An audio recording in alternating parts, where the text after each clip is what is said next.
Hello, FinCon family. How are we doing today?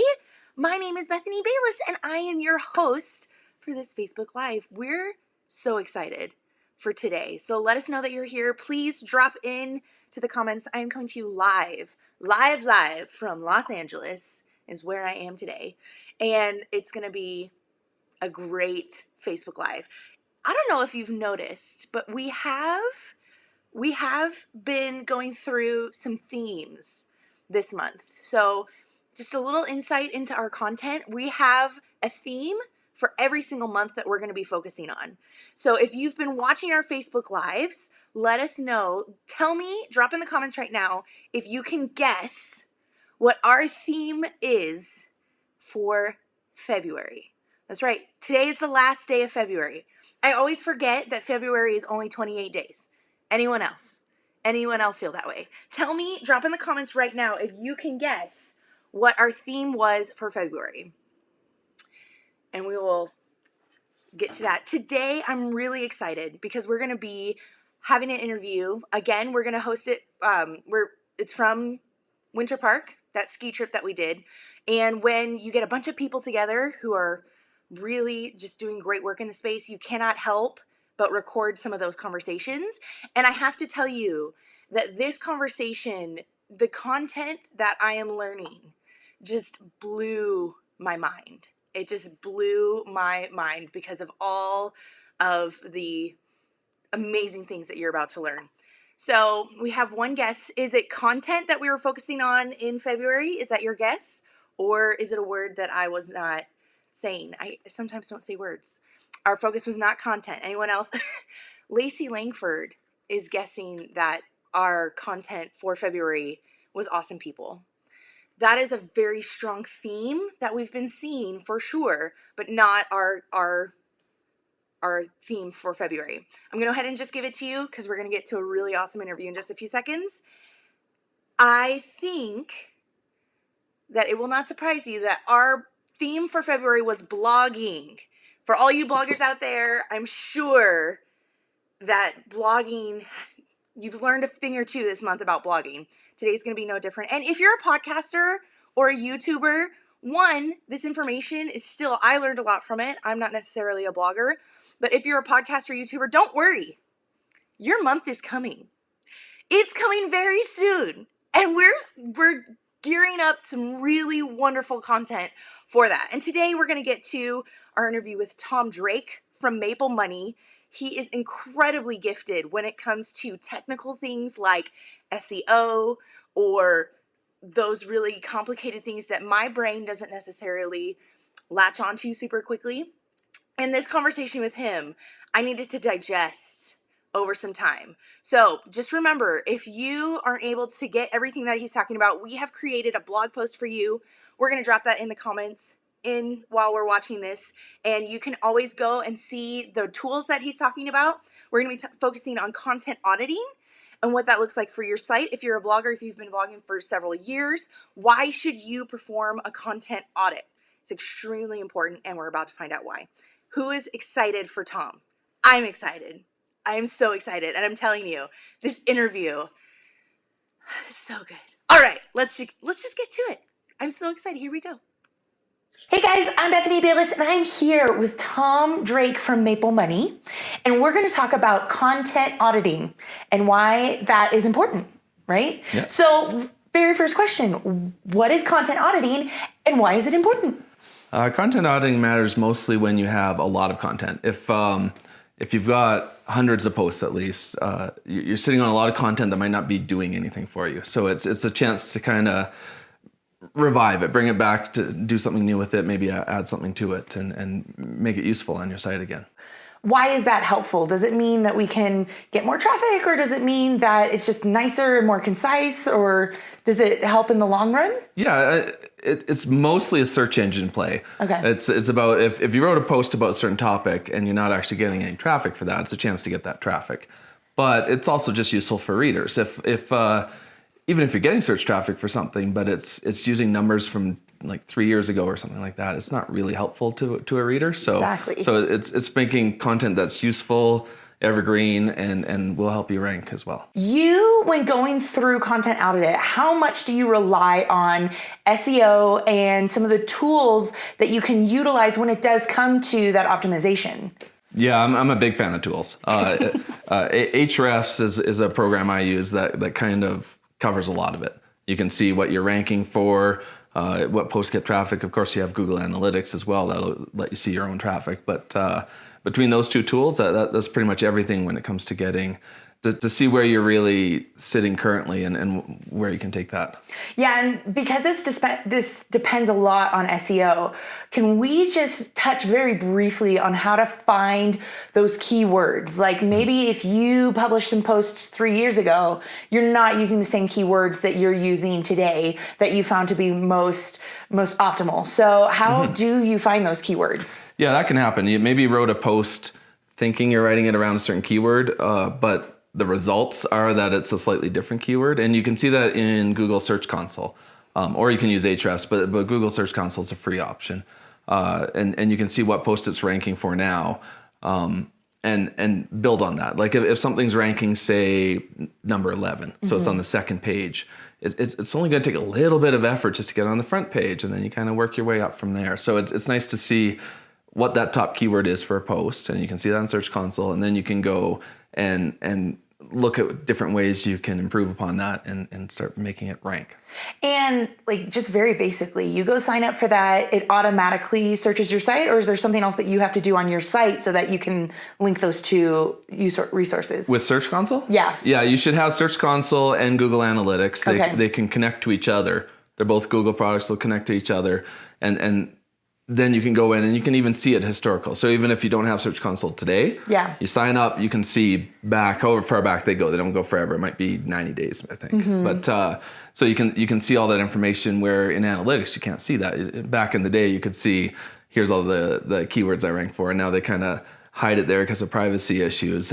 But you can see it in Search Console. It's just not tied to actual traffic stats. You can't see this person came in from this IP address. Right. Yeah. Don't you wish you could? Yeah. Well, and it's like a process, right? It's you have to do one thing before you can do the next thing before the next thing. So let's say we find those keywords. We say, okay, we have a lot of content that we want to change. We want to implement those keywords. What now? What do we do then? Well, you're right that there's a lot of information here. So the best thing you can do is get that organized first. There's a plugin, almost everybody's using WordPress. So there's a plugin called WP All Export, and that exports your database based on different things you pick. So you can export it to be, you want to see your title, your meta description, the URL, the author, the category. You can export all of that, and then you can bring in your analytics traffic and your Search Console keywords. And if you're decent enough with Excel, you can kind of do these VIA lookups that'll bring it all together. So then you end up seeing, this is all the posts I have, this is the traffic they get that you're getting from analytics, and this is the keywords that they're ranking for. Okay. So then you get this line per post where you can really go in and see every single thing about that post to help you make those decisions of what's next. I mean, one of the best things that we can optimize, obviously, is the title of something. So what's the best way to optimize a title? Is that something that you go back through and you say, wow, I didn't really title it the best way. I can change it, or maybe take that content, put it with something else, and then give them both a really great title. Yeah. How do you suggest organizing those posts in different categories, but also optimizing the title specifically? Yeah, the big thing with titles nowadays is about click-through rate. It's barely even an SEO thing, in that it's not that it helps you rank, it helps you get clicks. Like you could be ranking number 3 and get more clicks than the person number 2 just because your title's getting their attention. So it goes back to like Cosmo magazine. Like you want those titles that kind of get your attention. Makes sense. Yeah, it's really like, you can look at the magazine and learn almost everything you need to. It's the idea of like these titles that get your attention, use numbers. It's really the same idea.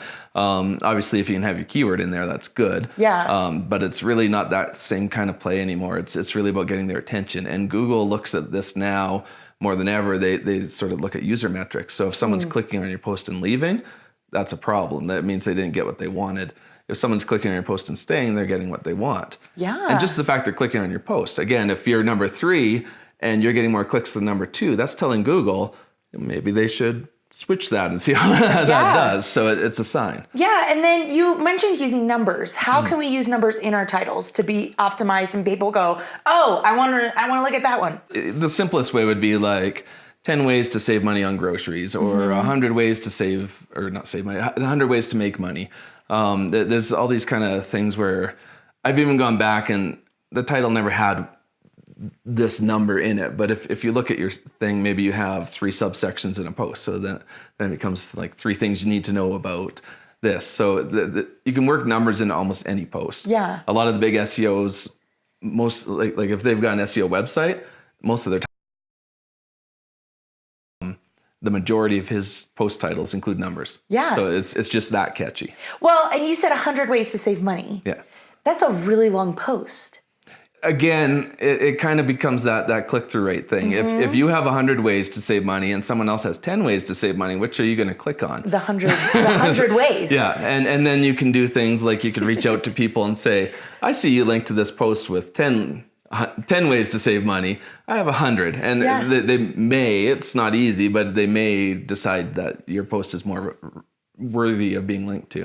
Well, and I like this because it brings up a really great question. How long should blog posts be nowadays? It used to be short, and that's another thing, is sometimes it used to be 800, 900 words, and now we're looking at possibly longer ones, and that's another reason to do a content audit, right? Yes. Going even further back, I'd say posts were like 300 to 500 words. Wow. And they were shallow because the thing was, especially when it comes to SEO, the thing was target like a really specific keyword and then do another post that targets a really specific but slightly similar keyword. Nowadays, you're better off having all that in one master post, maybe subsections if they're slightly different ideas. But you have this one massive post. And the reason that keywords are long, word count is longer is because you're covering all that. Okay. I don't necessarily like to say to a staff writer, I don't like to say, I need 2,000 words and cover this topic, because you don't want to make it longer just for the sake of being longer. You want to make it longer because you're covering the topic better than like the top 10 in the search results covers it. Right. And also covering it longer can also make room for more keywords? Yes, no? Yes, for Sometimes, sure. Yeah, it's a natural thing. Like if you look at the top 10 results and you kind of see all their subtopics and you merge that all together into your own post that is covering all of these subtopics, you're naturally just going to hit on different keywords. Instead of having these small little posts, you have one deep topic that kind of covers everything. Well, and that can also become like pillar content, right? So something that you have all the information on something that is in your field, and the longer sometimes the better. Generally, like I wouldn't want to say like write 4,000 words on a topic, and because if you were getting someone to write this or you're writing it yourself, you're almost forcing fluff to exist. Like it's words for the sake of words. Right. So anything over 1,000, I'd say 1,000 is a good minimum. Good. But there's nothing wrong with a 4,000 word post if that's what it takes to cover that topic fully. So don't make fluff a part of your post. Like make it meaty and no cotton candy. Focusing on word count alone is a way to get fluff. Yeah. It's just going to happen. It's not, that's not the idea. It's about being complete. So let's say you have hundreds and hundreds and hundreds of blog posts, because people do content audits after writing for years and years and years. What is a good way to organize those into different categories? Whether it's going to be, okay, this is good, this is bad, maybe I should delete it, maybe update it, change it, merge it. What are those different categories? Well, that's a big part of it. So if a post is getting decent traffic, has a clear keyword, you're basically 100% happy with it, you mark it keep. Okay. Again, in this spreadsheet idea. If a post is not copying, but a similar topic to another post, then you want to merge them. So say you have those those 2 posts that were 500 words, they might merge, and they're not going to be 1,000 words by the time you merge them because of intros and outros and stuff. But by the time you merge them, maybe you got a 750 word post, or you've got 3 posts to, that you're just trying to bring that all together. And then the final one is delete. If it's something that you're writing about, maybe you reviewed a product, it doesn't exist anymore. So why would you keep that on your site? Or if it's something you no longer want to do. Back years ago, things like blog carnivals were big. You just list so many sites and link off to them, and it was totally useless content. Yeah. So things like that often get deleted because they serve no purpose nowadays. So you just delete all the junk, and that's actually the easiest stage. I do deleting first because it's just a clearer thing. It jumps out at you that like this has no useful, or it's just not useful at all nowadays. So you're almost working backwards. Yeah. Yeah. Yeah. So it's harder to decide what is completely a keep kind of post. Yeah. Well, so in the process, you have all of these blogs and you go through and you delete all the blogs and you're feeling like super accomplished. What's the harder step in the process? Well, if you're deleting a lot of content, the next thing is redirecting that post. Okay. You don't want to lose that link equity. Again, going back to the example, if you have 2 posts of 500 words, right, they both probably have some links to them. And the benefit of merging it together isn't just we're going to have a longer post that's more complete. It's also we're going to combine this sort of link equity. Okay. And hopefully that'll help it rank higher. Sometimes you literally have 2 posts that rank for the same keyword. You might rank number 7 and 8 for that same keyword.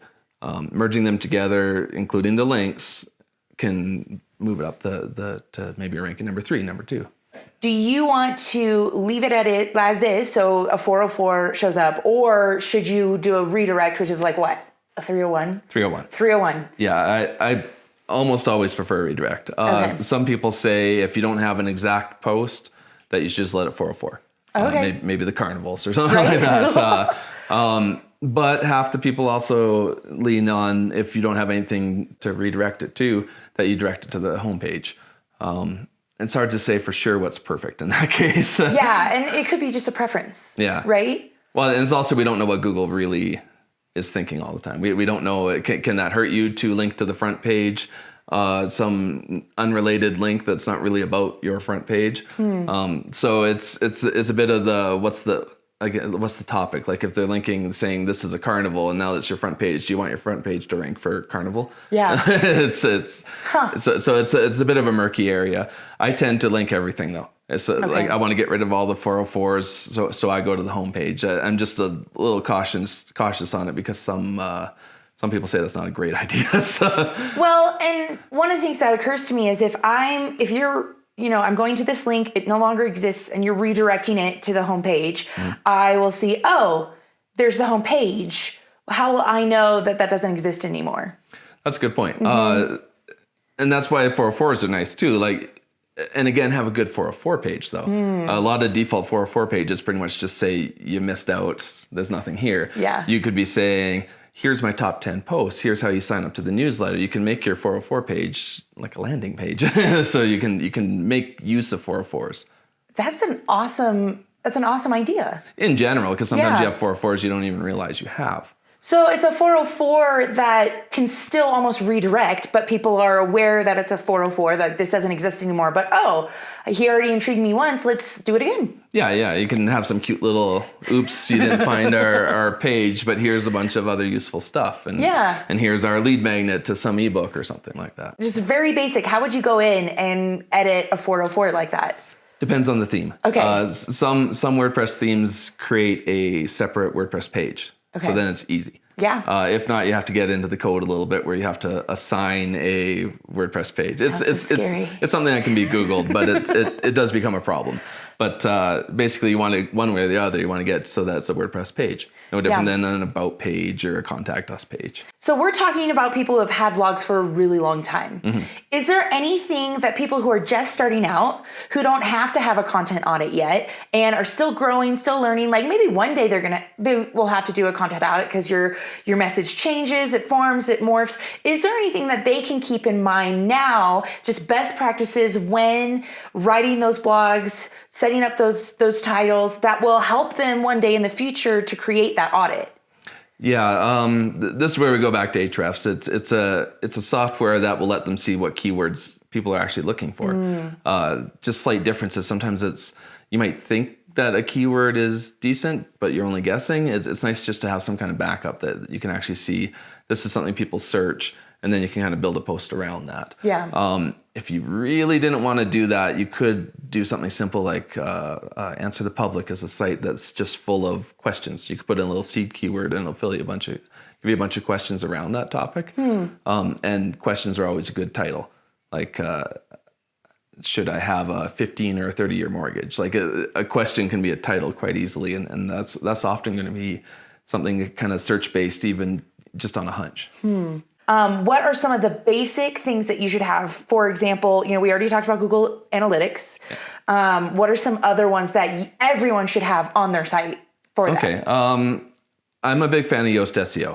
It's a plugin for WordPress that'll kind of do a lot of stuff for you. It gives you that place to kind of focus on a keyword.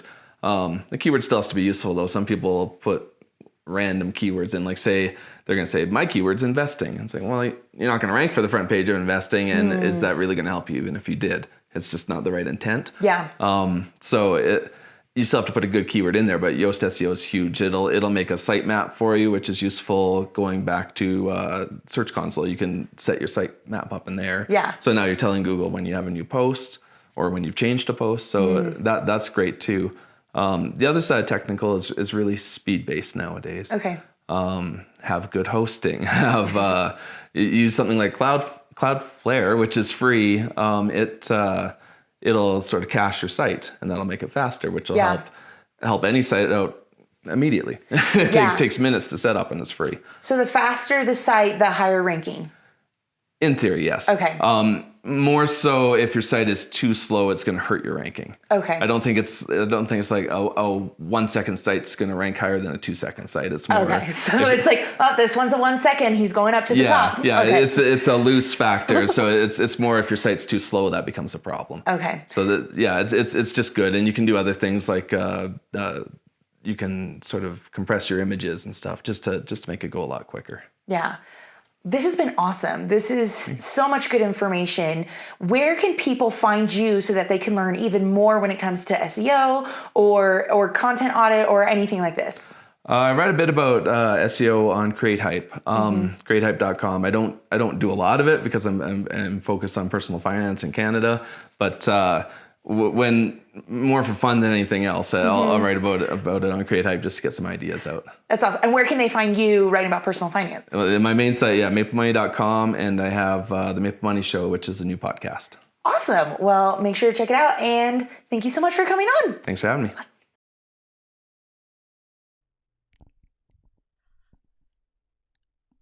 Whose mind is just blown right now? Mine. I am so excited. Tom Drake is in the house today in the comments. So we're going to ask him some questions that he may or may not have answered. So leave questions in the comments.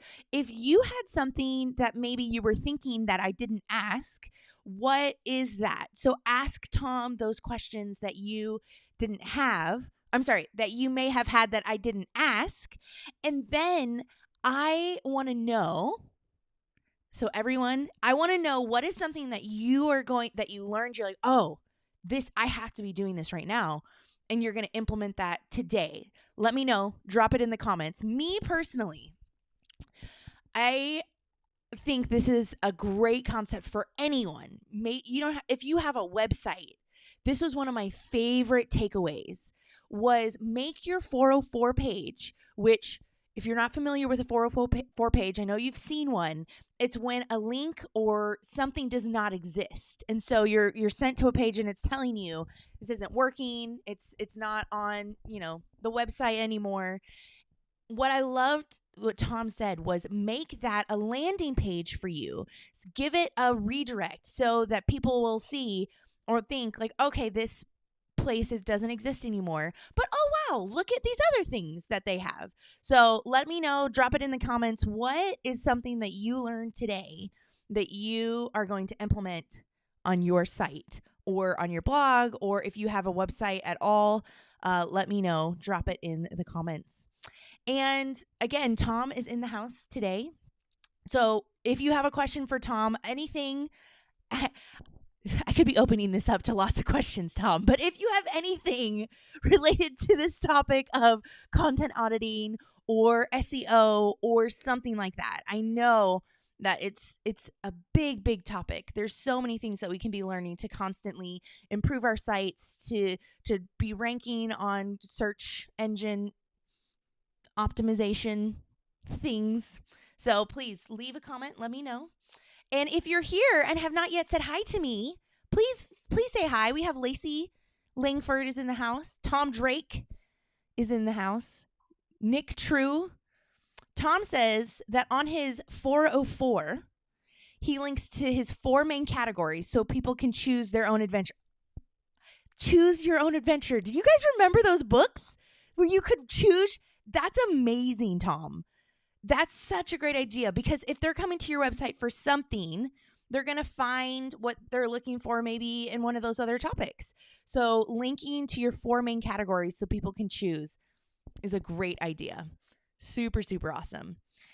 If you have any questions, again, please leave them in the comments for Tom. We are also really excited about Facebook Lives. Every week we're having one. Every Thursday. So be on the lookout. We'll make sure that we make those announcements for you so you know when our party is happening. Make sure that you tune in every week. Now, I mentioned earlier that our emphasis for February was blogging. So if you haven't noticed, we've been talking about blogging a lot. And FinCon doesn't exist of just bloggers. It's a big part of the community. But if you are a podcaster or a YouTuber or anything like that coming up in the next few months, we got you covered. Now, next month, for the month of March, we're going to be focusing on brands. And this is a great thing because absolutely everyone can learn something about working with brands, what brands are doing to put out content, how they're doing it, all of those wonderful things, and also connecting with brands and how that can help you at FinCon in the long run, or in your business in the long run, meeting people at FinCon. All right, we have a question here. Lacey Langford says, what are common mistakes that people make in audits? Great question, Lacey. What are some common mistakes that people make in audits? Let us know. Tom Drake. Jennifer Bowler says, hi, I never get to join these because I'm at work. Yes! We're so excited that you're here. Welcome. And she says, I'm not a blogger yet. I've been reading and watching all kinds of things to get an understanding of what I need to do to set up and run a blog. Great place to be in, because 1, in your journey, you're at the beginning, you can learn all these things. And then 2, you're in FinCon, and the FinCon community has so many incredible resources. So welcome. We're so glad that you're here. We're going back to Lacey's comment, and I'm sure that Tom is just typing furiously away in the comments to talk about some of the most common mistakes that people make in audits. It's very difficult. I know this from firsthand experience. Very difficult to both type and listen at the same time. So don't worry, Tom. We got you. Oh, Jennifer says that she's a YouTuber. Awesome. I want to be a YouTuber one day because cool kids are YouTubers. I mean, you know. All right, so Tom says that the biggest mistake he thinks people make is not being willing to delete posts. And I love what he said about starting with deletes first. Because if you just go through and think, you know, if we're going to Marie Kondo this, does it bring you joy? But ultimately, does it bring your site joy? I mean, you personally, I don't know if you like those carnivals, but if it brings you joy, or it brings your site joy ultimately. He said they get hung up on all the effort they spent writing them in the past, but deleting that useless content really can increase your traffic. Do not weigh down your site. Chris Browning, hi. Hi, Chris Browning.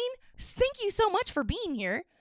I love that. If you guys have more questions for Tom, he's in the comments typing away. Let us know what you want to know about content auditing, SEO, anything like that.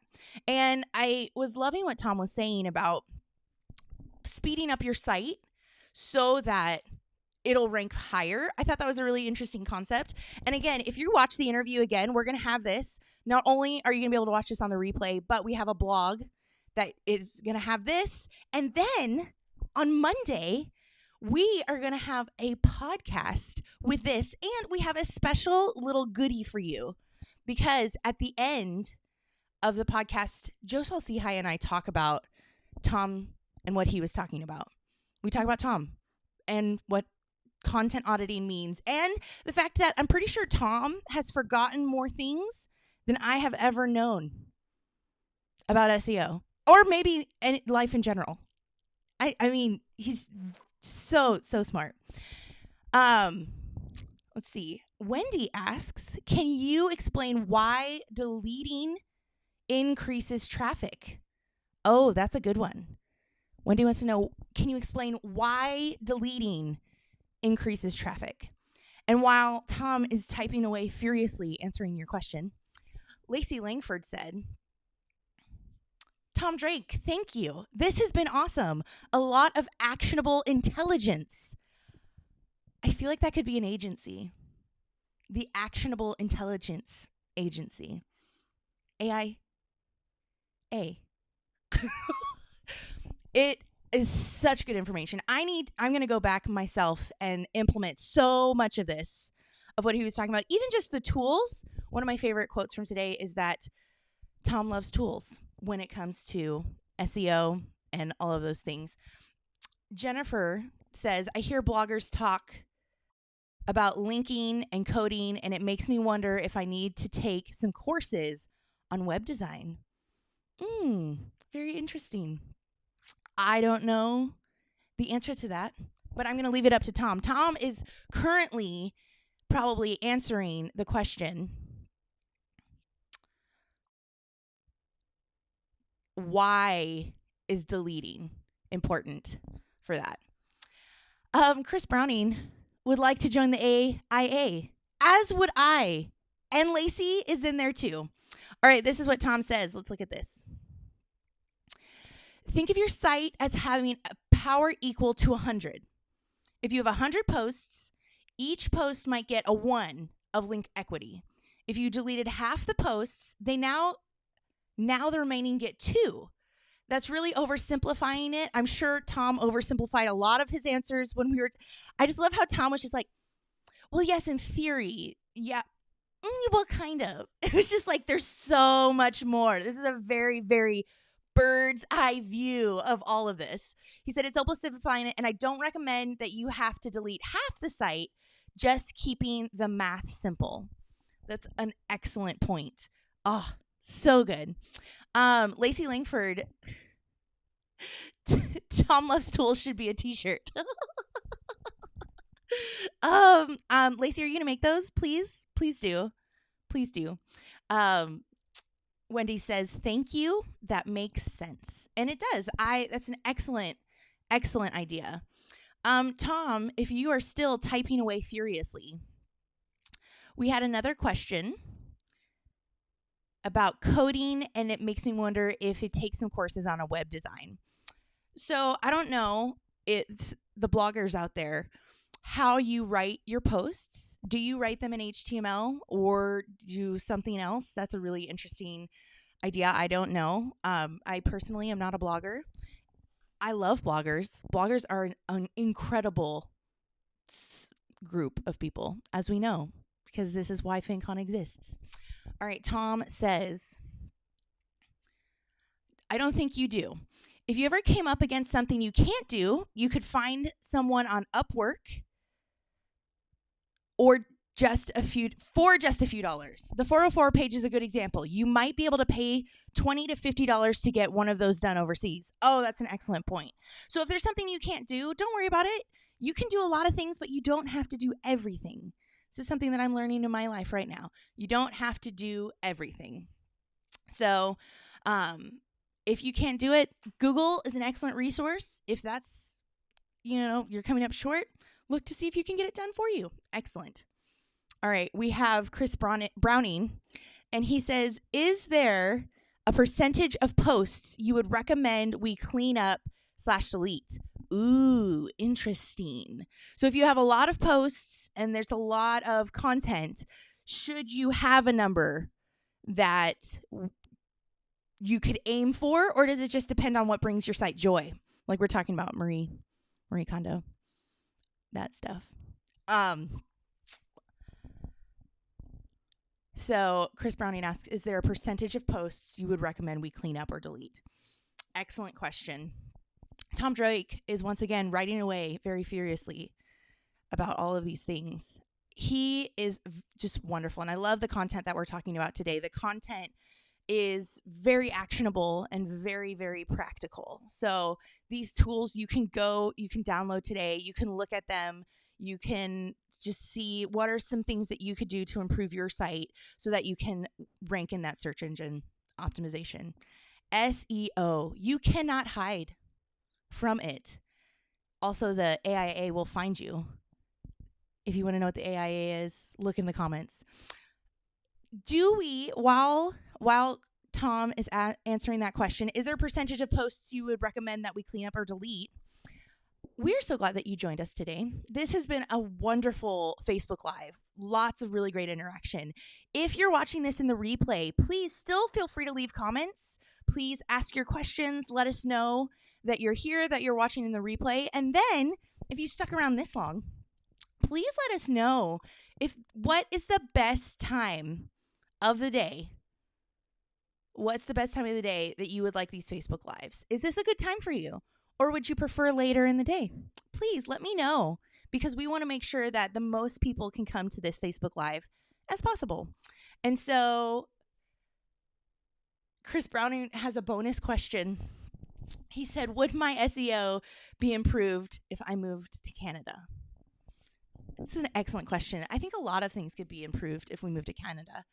Like my coffee consumption, Tim Hortons, and my accent definitely improve with the Canadian milk and bags that they drink. Canada, I don't know. Tom, what do you think?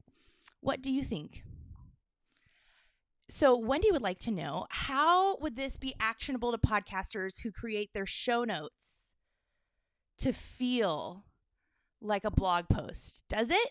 Would that mean deleting some episodes from the site? That's an excellent question, because we are focusing mainly on blogging today, but a lot of these concepts can be used for podcasters as well. I think that's interesting. Yes, milk and bags. It is totally a thing. Right, Tom? Okay, so Tom has been typing away furiously to answer Chris Browning's question. And if you don't remember what that question was, it said, what's the percentage of posts you would recommend we clean up and delete? And I'm going to make Wendy's question the last question for today. She asked, how would this be applicable to podcasters who create their show notes to feel like a blog post does it? So we're going to answer one more question. Tom also says, everything's better in Canada. I think you're biased, but I don't know. So let's go over this answer that Tom posted. It's a lot. It's a lot of information here. He said, it's hard to say. Maybe all your content is awesome. Maybe 100% of your content is awesome. In general, he finds that 10% of all the posts give you 90% of your traffic. Hold on, numbers. I find 10% of the posts give you 90% of your search traffic. That doesn't mean you should delete the other 90%. Many of those posts can be improved to start ranking. But it does mean if a post is not getting any real recurring traffic, you can safely make that decision to delete or improve. Really, it can't hurt you to decide to delete. If it's not bringing you joy, if it's not giving your site joy, delete it. Deleting a great post that you no longer want could be reused on something like Medium or even as a guest post. Excellent. Repurpose. That is a great answer, Tom. Oh my goodness. This is incredible content right here. This is good stuff. All right. So we just have one more question, and then we're going to be done with our Facebook Live for today. And again, please join us next week. We're going to be joined by a brand at FinCon. You're going to have to wait to see who that's going to be. So our last question is, if this same concept of content auditing would work for podcasters. So excellent. All right. So Tom has very quickly answered this one, probably because I read his other one very, very lot of great information. He said that one's a bit tougher, so it is a little bit different. I would want to delete I would not want to delete an episode, maybe just improve it. Find a keyword that works and refocus the written content. Boom. That is excellent. So if you want to go back, I'm a podcaster, so I know what it's like to write show notes. And I even have been podcasting about 2 years, and I noticed that my very first show notes were very quick blurs. And over time, it got longer. And so if you want to put in the time and the effort, maybe start focusing on the keywords, focusing on making the content, the show notes, a blog post instead of maybe just a brief description linking to your resources. Andy Hill, thank you. Andy Hill says, keep up the great work, Bethany. Dude, thank you. This has been an awesome day. We're so excited for these Facebook Lives and what we're doing over here at FinCon. If you have questions, if you want to join these Facebook Lives, it's awesome. Today was incredible. We had so much fun. Tom answering your questions. Please let us know what time works for you. Let's know. I want to know, when would you be like, yes, I'm going to make that Facebook Live to hang out with Bethany and her friends and my friends. And we're all talking. So let me know, please. Drop in the links. Let's know what time works for you so we can do this. Again, join us next week. We're going to have a great time. You guys are awesome. Thank you so much. This has been a great day, and I hope you have a wonderful day as well. Bye.